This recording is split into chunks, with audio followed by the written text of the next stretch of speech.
So, but how'd it get there? How'd it get there? What happened was, You okay? yeah. I've been fighting this ever since. It's like my anxiety level is like off the charts, and it arises in different ways. Some is my stomach's tied up in knots. Sometimes it's just trying to focus and control, and then there's the kind of like an epileptic shakes and stuff like that. So that's been going on for like 2 or 3 days ever since that happened. So what transpired? What happened? Well, there's this van, I guess from what the police said, the guy fell asleep while he was driving. And he hit, you know those really massive, large lamp posts that have a big arm that stretches, kind of like what you see on the highway? Yeah. Okay. Massively large, okay? He hit that thing, and his van rolled and ended up over here and on its side in part of my fence through the front window. Through his front window or through your front window? His front window. Okay. Okay. His car window or van window. He hit the lamp post. You know, normally when you think they hit the lamp post, it goes down this way. He hit it with enough force where the top is where the base was, and the bottom is across my backyard. So it shifted across. Okay. Yeah, it just kind of sheared it off and knocked it that way. And the you know how there's a big cement thing that it sits in? It's been knocked where the dirt is. I mean, you can stick my foot inside the hole. It's so big.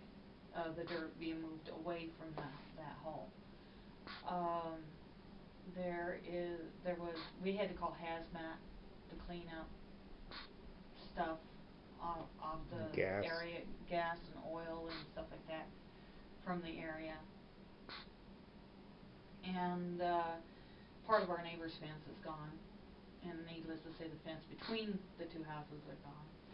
Poor her, she's like, I want to go potty, but I'm scared to go in my own backyard, you know, and there's glass everywhere in the backyard, that kind of thing. And of course, we can't clean up anything until insurance people comes over and takes their pictures, and until the city inspects, until Exxon can come and claim their lamppost. We can't even go near, or Exxon, or XL, whatever the electric company name is. The lamppost is balanced over there, so no one can go near it because it could fall. And so we can't go anywhere near the project until that's out of the way, and so they haven't claimed it. And I said, so since your lamp went through my fence, do you guys pay to replace it? You know, who's replacing this, you know? And it's, I don't know, maybe $500 in materials. Okay. You know, but wouldn't the driver of the van's insurance be? You would hope so if they would give me that information, but I can't get that information. Can't get the information if you had insurance or not, or? I can't get the police record or anything for at least 2 weeks. Okay. So, and I don't, you know, I'm picturing the city being all over my case because I got this mess in my backyard. Okay. You know, they have a fit when the fence isn't just right. Right. And you get cited for it. And here I got this great big gaping hole in my fence with this great big lamp on my fence. So the city of Aurora is investigating the issue? I would assume so. Yeah. Is it the city or actually the police department? So you're trying to figure out what caused the accident? Yeah, the guy according to the police, the guy had been working really long hours and he was really tired, and he fell asleep at the wheel. So he's still liable. Okay. Yeah. All right. And somehow he's still alive. I don't know how, because it was pretty massive. Right. But he had to be hitting that lamp at an incredible speed. Right. To make it shear off, you know, like that. So, and of course my kids, you know, Michael and Gabby were outside when all this took place, and I was downstairs getting ready for bed, and you know, I'm thinking, okay, my son is a Marine, he knows Mom's pretty tough, and he comes downstairs and he says, Mom, don't freak out, and I'm thinking, okay, whatever I'm about to see is not gonna be good, 'cause he's saying that, you know, that kind of thing, so. I handled it pretty good, but it's just, like, I'm But having that's- aftershocks. Yeah, you know. it's probably, so you touched on something that's very important, like the control issue of somebody else holding you accountable to fixing your fence, right? Because you said, I'm panicked because am I gonna get in trouble because I haven't, you know, fixed the fence according to whatever homeowner association, whatever, city standards, right? That's really. Well, that's part of it, and I got this great big lamp in my backyard, and nobody can go near it. Right. For fear that somebody get hurt. Right. You know, and I know Excel's at least looked at it, 'cause there's a tag on it saying it's gotta do something about it. Or you know, with an order on it, you know, but, Right. Yeah, we can't even go near it, and I'd be scared to death that somebody get hurt walking by, you know, and is it gonna be liable to me because this damn thing's not moved yet? Well, Yeah. so I think there's a lot of, you know, the what ifs, right? Yeah. That's bothering you in regards to, it's the control, right? Yeah. That you're looking for, and Yeah. when you don't control things, and you start worrying about when, you know, is it gonna affect me? Yeah, how negatively Right. and how is it gonna affect everybody else around me, 'cause I know everything you do affects other people. Right. You know, it's just a given. And But yours is a matter of circumstance, right? A matter of, chance. Yeah. Right? That wasn't like you intentionally put that there. It wasn't like you intentionally destroyed your fence. It wasn't like you intentionally creating harm for the people. Right. Your yard just happens to be there. Yeah. And you're not, from what I heard you say, you're not allowed to move it. You're not allowed to clean it up because the insurance still has to take a look at it. And it's really, the lamp is the ownership of Excel. Right. Or the city, because it's their property. Right. Right? So it's their property on your property, but you're not able to move their property. Right. Right? So. Can't do anything about it, and. Yeah. I'm just kinda stuck. So so that really, from a standpoint, you're kind of not able to do anything. And I want to. There we go. And you It's want like, to. I wanna get in there and, you know, even if I have to go get the shovel, and I was thinking, damn, that'd be a good workout. You know, and it wouldn't be so bad, but I had done all this yard Right. work back there. So, but did they put caution tape or something like that on there? No, nothing? Nothing, I'm thinking about going to the store and getting some myself, just. Why not call XL and say you need to get some caution tape out of here?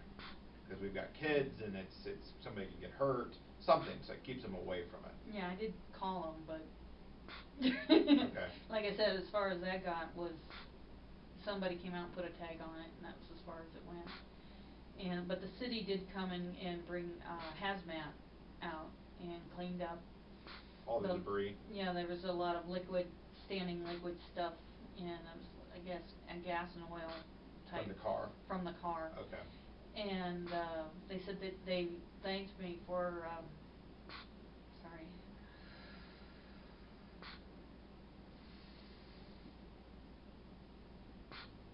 They thanked me for calling them, because a lot of times there's accidents, nobody calls, and when it rains and stuff, all that ends up in the Storm. and that ends up in the city water, and you don't want that. Right. And so I told them that, you know, well, I know it was there, I didn't want somebody getting hurt on it, or something like that. You know, 'cause it's obviously standing, you know, it's not, you know, like absorbed into anything, and I says, it's standing stuff that needs to be cleaned up, but I don't know how to clean it up. So they brought somebody out, and they had stuff they put on it, and then they scooped it all up and put it in bags and put that in barrels and hauled it all away. And so there was a lot of issues that you lacked control. So why are you up now?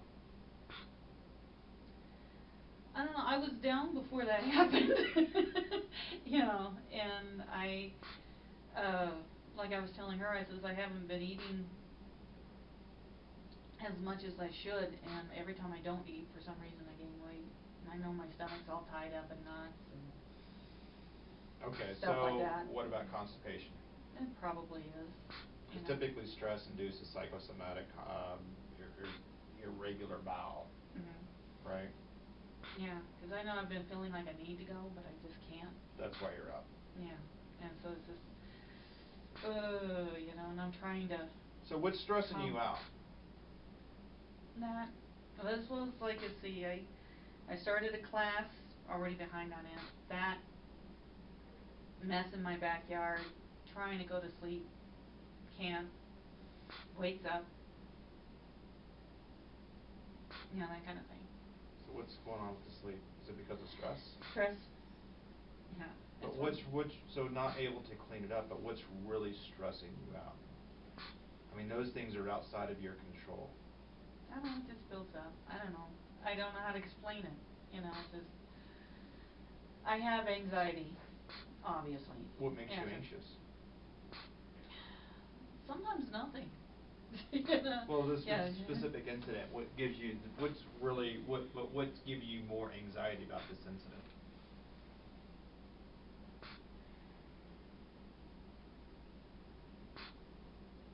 I don't know, I just, every time I look out the back window, I just see the street, I see the lamp, want to do something about it. She's stressed out about it. But our animals are oftentimes reflective of our own sense of person, so if you're stressed, they're going to feel stressed. Yeah, and I know I stick her out, but, you know, the thing is that backyard is her space. And I put her out there to go do her business, and you can see her, you know, like I just put her out to go potty, and I come in back in the house, and she's out there, and I'm like, you know, my space doesn't look right, my space doesn't feel right, you know, so she's trying to do her business, but she's, you know, she's obviously So it not bothers you about her being upset about her space being messed up. Right. So, that's basically it. It's just wanting to fix it, and It's interesting how you went from talking about it, and I could see that it was definitely bothersome to you. Mm-hmm. But then as you speak about it, then you begin to marginalize it. What do you mean? What you did, your last sentence. Oh, that's just basically it. Yeah, that's basically it. It's just, I know it's not like a big deal thing, logically, but I don't know, just stress. I don't know how to explain it. It's just, you know, Well, that's why the you're anxiety. here. Yeah, the anxiety thing just I want you happens, and I can't control it. Right, but I want you to work on verbalizing it. Okay. Right. Mhm. But that's about it, you know. And then I started a new course online, and reading is a challenge for me as it is by itself because of the head injury.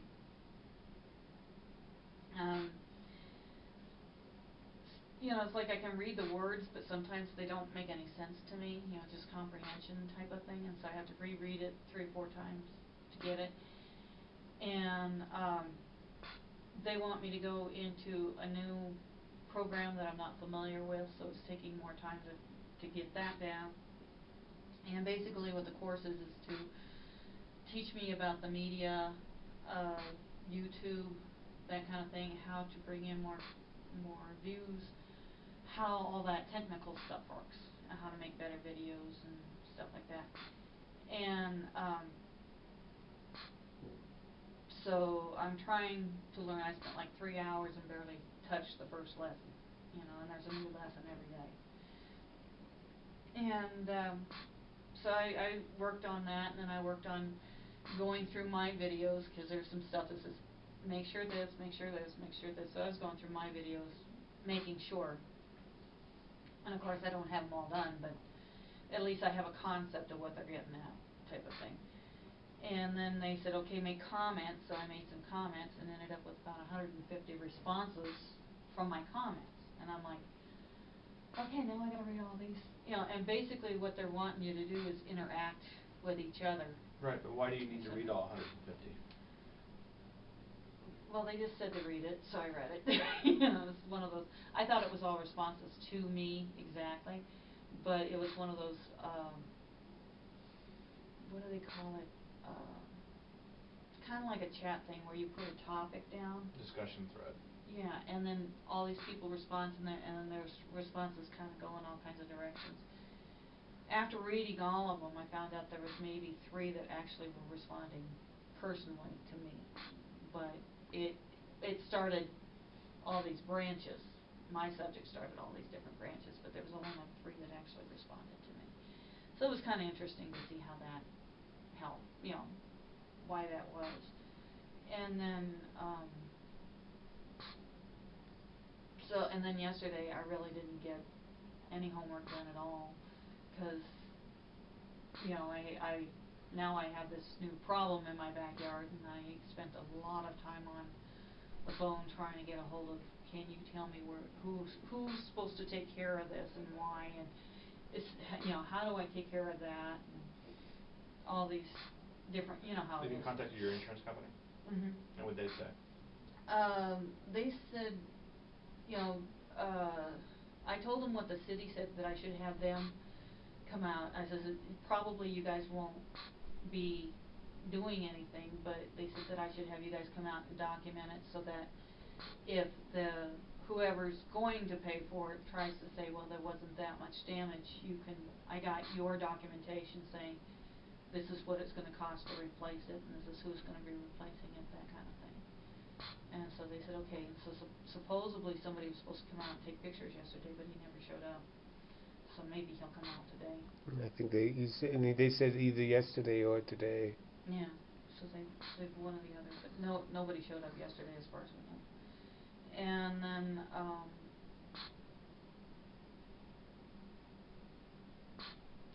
oh yeah, we were supposed to go to the gym, never made it there because of all the phone calls.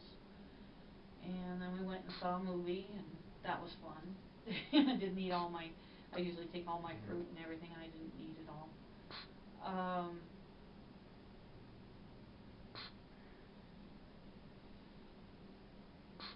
Came home and I tried to do some stuff on the computer, couldn't concentrate, couldn't focus.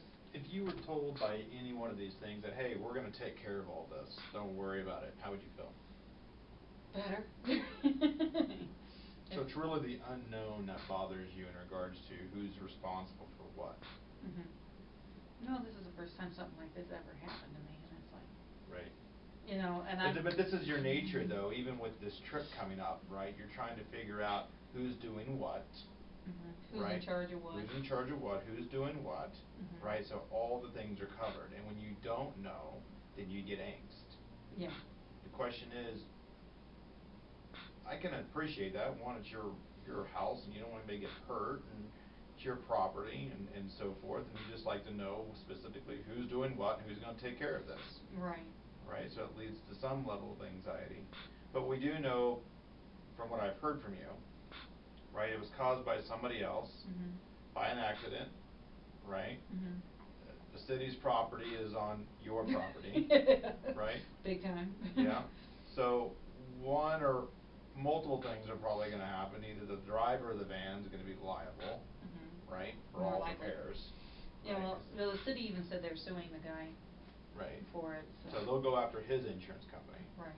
Right? So your insurance company will work with their insurance company, right, to make sure that everything's taken care of. Right. So I think that's kind of the general consensus. I mean, did you talk to your insurance company about this? Mm-hmm. Like, who's going to recover? Who's going to repair the fence? Who's going to do this? So what did they say? The person who's going to come out and take pictures and stuff like that is a contractor who can put the fence up with so they'll submit a claim and then figure out the cost and then submit it to the insurance company, and they'll write you a check and then get it replaced. Right. Okay, and then the insurance company then therefore goes with their insurance company. Right. Okay. Yeah, so the person who's going to be looking it over is in that line of work, and he says, if you want to, you can have him. And I was like, okay, whatever. Yeah. I just So know make that you feel better schedule. then? Yeah, it made me feel better, and I was worried about the insurance company dropping us because we had to make a claim, because insurance companies tend to do that. When was the last time you made a claim on your house? 2010? Yeah, when we had the roof replaced. For hail? Mhm. There was a lot of damage on the roof. But what about any other time? The fence, the other time. Oh yeah, when we first moved into the house. So we have to remove Yeah, them. somebody bumped the fence, and it tipped this way, and before we noticed it, we had a citation from the city from it. And so we had to get it fixed, and the insurance company didn't give us very much money for it, not near as much as a contractor would cost to fix it.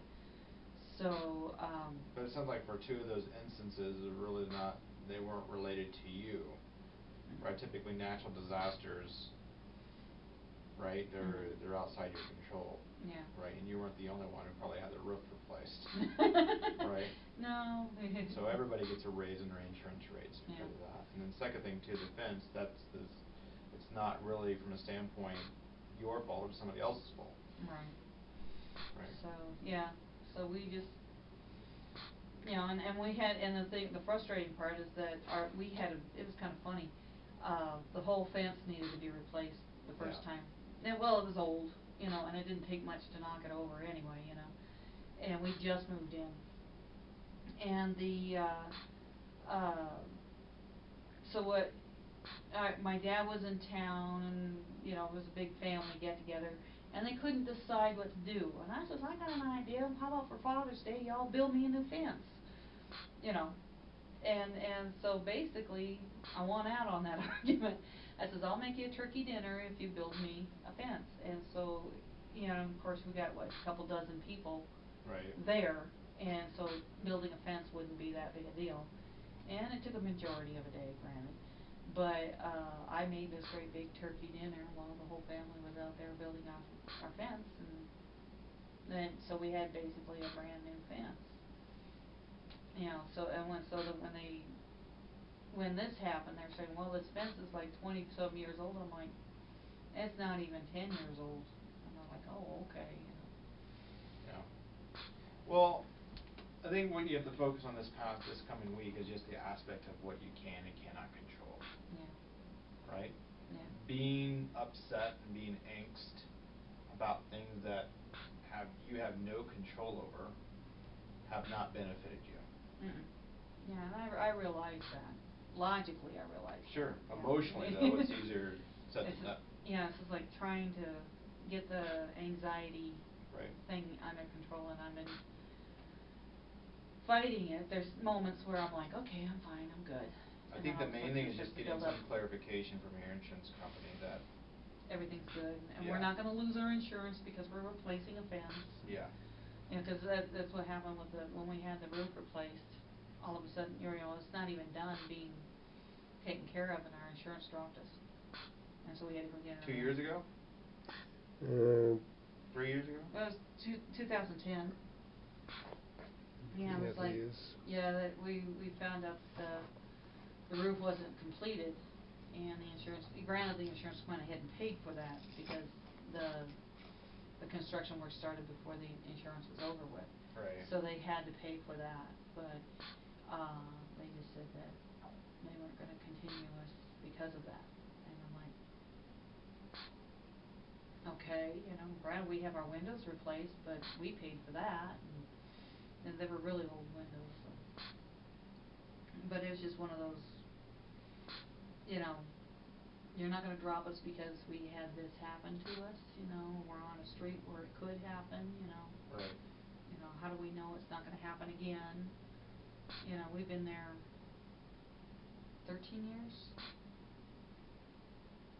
She's 14. She was a year old when we got her, so she's about 13 years old.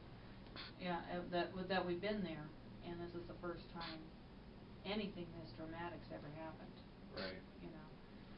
So, and never mind up the street, lightning strikes. So we're all kind of going. Yeah. I can understand that. Yeah. Well, call them and just get some clarification. I think that's the main thing, and try to focus on what you can control versus what you can't. That leads to anxiety. Yeah. That's probably, logically that's what you should think, but you have to practice it equally as well. So it's probably disrupted, having the stress leads to constipation, and constipation therefore leads to gain or prevents loss. So that's probably all it is. Yeah. I was looking at your food logs and it was okay, so I didn't see anything outside the norm. And I was getting excited. He could even tell you I was getting excited. I was like, I'm gonna make that goal. I went and worked on the yard, and I went to the gym, and I did this and I did that, and then I had that anxiety attack, and the one I had that night was like the epileptic one, where you just shake and you can't control it, you know, and I'm like trying to breathe and relax, and I'm just doing this. And the next morning my muscles hurt so bad I wanted to cry. You know, just and I was found out from a friend who he has a brain tumor, and it was the same kind of thing. He has like an epileptic type of thing, and his muscles hurt so bad, and they were explaining how the muscles do this and that and the other, and it's just now the muscles need to learn to relax again. Yeah. So my muscles been sore, and that's been frustrating me too. It's just like my muscles are sore from that, and it takes a couple of days for it to get back to norm type of thing. So. Well, focus on what you can control. That's easier said than done, but it has to be done. So. Yeah, and I got a 2-week course, and I keep telling myself it's only 2 weeks. It's only 2 weeks, right? And you know, it's not not a like major it's thing. It's not like I have to stand in front of people and make speeches. You know, they will be requiring videos from me, type of thing. So I'm hoping I do good on that. But. Okay. Well, let's take a look. What's your schedule look like next Wednesday? 12, same time? Yeah. Let's see here. Wednesdays are good days. 10:30 it is. Okay. You're set. Good.